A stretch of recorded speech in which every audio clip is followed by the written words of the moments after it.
Hello, ఎలా ఉన్నావు? బాగున్నా.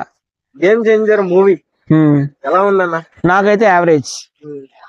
ఎందుకన్నా ఒకేసారిగా అంత యావరేజ్ అన్నావు అంటే ఏంటి? బరువు ఎక్కువ పెట్టేశారు రామ్ చరణ్ బుర్ర మీద. ఐఏఎస్ ఆఫీసర్ గా, ఐపీఎస్ ఆఫీసర్ గా, పొలిటీషియన్ గా, ఇలా చాలా డిఫరెంట్ షేడ్స్ ఇచ్చేసారు అనమాట. అలాగే శంకర్ గారు ఫస్ట్ తెలుగు సినిమా ఇది. అవును, రామ్ చరణ్ కూడా 5 సంవత్సరాల తర్వాత వచ్చింది సినిమా. చాలా ఎక్స్పెక్టేషన్స్ తో వచ్చినాము, కాకపోతే యావరేజ్ గా ఉంది సినిమా. యాక్చువల్ గా ఇప్పుడు చాలా మంది కూడా పుష్పని డీప్ ఉంటది అంటున్నారు. పుష్పని బదులు కొట్టాలంటే రికార్డులు అవి ఇంకా 10 సంవత్సరాలు పడతాయి. పుష్ప ఆల్రెడీ 2000 కోట్ల దగ్గరికి వెళ్ళిపోయింది. Pushpa Allu Arjun is two great. Actual గా 100 సంవత్సరాల తెలుగు సినిమా చరిత్రలో ఎవరు కూడా నేషనల్ అవార్డు తీసుకురాలేదు. అల్లు అర్జున్ ఫస్ట్ టైం తీసుకొచ్చాడు పుష్ప 1 సినిమాకి. అలాగే ఈ పుష్ప 2 అన్ని బద్దలు కొట్టేసింది రికార్డులన్నీ. బాహుబలి రికార్డులు కూడా బద్దలైపోయినాయి. ఈ దంగల్ రికార్డు కూడా రేపు ఎల్లుండో బద్దలైపోతుంది. సంక్రాంతిలోగా బద్దలైపోతుంది అది కూడా. We're really proud of Allu Arjun గారు. గ్రేట్ యాక్టర్ యార్.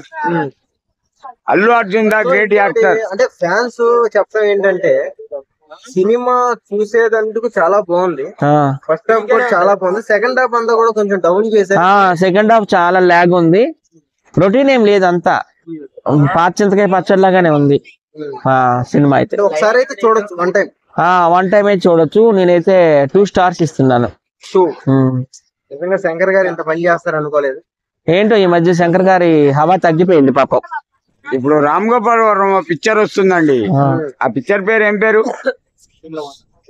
రామ్ గోపాల్ వర్మ హై స్కూల్ ఏదో తెలియదు, కానీ ఖతర్నాక్ ఉంటది. అతను ఏం సినిమా తీసినా కూడా. పండక్కి ఇంకా 2 సినిమాలు ఉన్నాయి.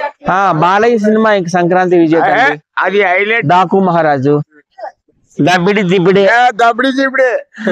వెంకటేష్ గారు అది కూడా బాగానే ఉంటుంది. అందులో పండగ వాతావరణం అంతా కనబడి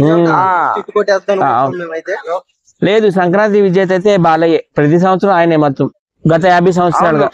బాలయ్య తర్వాత అతను ఎవరు, చిరంజీవి తమ్ముడు పవన్ కళ్యాణ్. వీళ్ళిద్దరు సంక్రాంతి సినిమా అయితే మాత్రం నిరాశపరిచిందండి. యావరేజ్. నేనైతే 2 స్టార్స్ ఇస్తాను.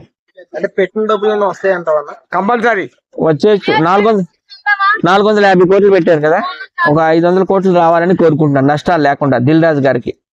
ఓకే అన్న, థ్యాంక్ యూ.